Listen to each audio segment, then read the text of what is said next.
আমরা আনুমানিক 9:30 থেকে 9টার ভিতরে আমরা খবর পাই যে সাথে করে আমরা যেখানে দাঁড়িয়ে আছি এই বাড়িতে একজন অপ্রকৃতস্থ অর্থাৎ মানসিক অপ্রকৃতস্থ ব্যক্তি যার নাম আকাশ, তিনি তার দাদি, তার ফুপু এবং একজন প্রতিবেশী যার নাম কাবুল, তিনজনকে কোদাল দিয়ে মাথায় আঘাত করে নৃশংসভাবে কুপিয়ে হত্যা করে এরকম একটি সংবাদ আমরা পাই।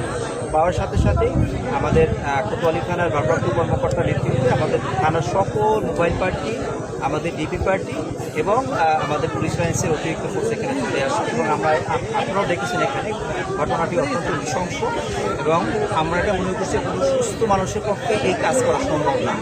যেভাবে তার মাথা একেবারে করে ফেলা হয়েছে এটা কোনো সুস্থ মানুষের পক্ষে সম্ভব না এবং আমরা একজন এখানে প্রত্যক্ষদর্শী রয়েছেন, কামরুল সাহেব আছেন এখানে, রিয়াজুল সাহেব, তো উনিও যখন প্রাপ্ত হয়েছেন এবং ওনার সাথে আমরা কথা বলেছি এবং আমরা এইটাই জানতে পেরেছি যে এটা একজন মানসিক অপ্রকৃতস্থ ব্যক্তি। তিনি বেশ কিছুদিন আগে চাকরি করতেন কিন্তু বর্তমানে টিভি হাসপাতালে চাকরি করতেন, বর্তমানে সে কোনো চাকরিতে নাই।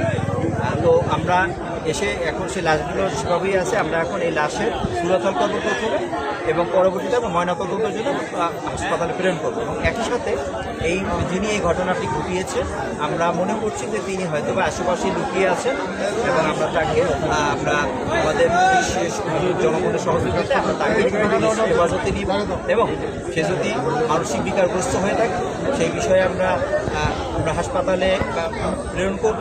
আর যদি মনে হয় যে তিনি সুস্থ স্বাভাবিক তাহলে সেক্ষেত্রে অবশ্যই তার বিরুদ্ধে বাংলাদেশের প্রচলিত আইনে অর্থাৎ হত্যার ধারায় আমরা একটা মামলা রুজু করব। এখন পর্যন্ত আমাদের কাছে এই খবর আছে এবং আমরা বিস্তারিত পরবর্তী আপনাদেরকে জানাবো।